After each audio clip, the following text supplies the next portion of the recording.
We are finally delivering on what so many of you have been asking for, a video installation series for our Stronghold Iron fence line.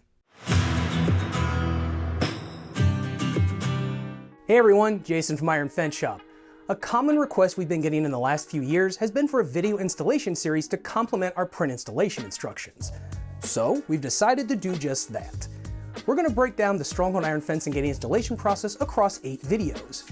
By breaking it down to the different steps of the installation process, we hope that it will give you a better understanding visually of what goes into installing these iron fence and gates on your own. Here are the 8 videos we'll break the Stronghold Iron fence and gate installation series into. Video 1, pre-installation preparation. Video 2, calculating your post spacing. Video 3, marking your layout. Video 4, digging your post holes. Video 5, setting your posts. Video 6, installing your fence panels. Video 7, installing your gates. And video 8, rounding things out, project completion and maintenance. Whether the fence is outside ready to be installed, or you're just researching if it's a DIY project you want to tackle, these videos should prove helpful.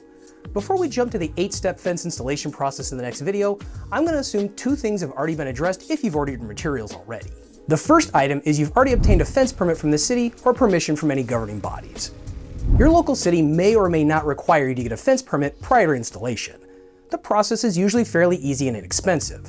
Just contact your local city building department to see if they require a permit. You may also live in an area with a homeowners association or historic preservation society that have guidelines on what you can install. Hopefully you did this before you ordered, but if you haven't, now's the time to do so. You don't want some irate neighbor or city official bringing the installation to a grinding halt partway through. The second item is you've already had 811 mark your utilities. 811 is a nationwide free public service that will come out marking buried public utilities in your yard, such as gas, electric, and water lines. You can call them at 811 or visit call811.com to schedule them online. Don't be that person that thinks they know better and digs a post hole right through a utility line. Keep in mind that 811 can only mark public utilities. Things like buried downspouts or gutters, an invisible dog fence, or wiring for outdoor lights will not be marked by 811, so make sure you know where those are in your yard. As you make your way through the installation videos, you may begin to worry that there's more to this installation than you can handle. However, I want to tell you that this is something you can absolutely do. A large portion of our business is thousands of do-it-yourself homeowners, and I can assure you that many of them were first-time fence installers.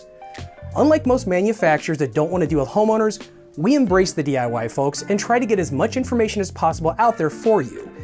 If you ordered from us already, you probably know that from all the back and forth we had when you first contacted us to when you ordered. Work your way through the videos and be sure to refer to the print installation guide we emailed over as well. If you hit a wall or something still doesn't make sense, give us a call or shoot us an email and we'll help out. I can assure you thousands of do-it-yourselfers have tackled the project and you can too. So that's our introduction to the 8-step Stronghold Iron fence and gate installation series. We'll see you next in step 1, pre-installation preparation. You can click this link to access the 8-step install series playlist. You can also visit us here at ironfenceshop.com. If you have any other questions, you can shoot us an email at sales@ironfenceshop.com or give us a call at 800-261-2729. We look forward to hearing from you.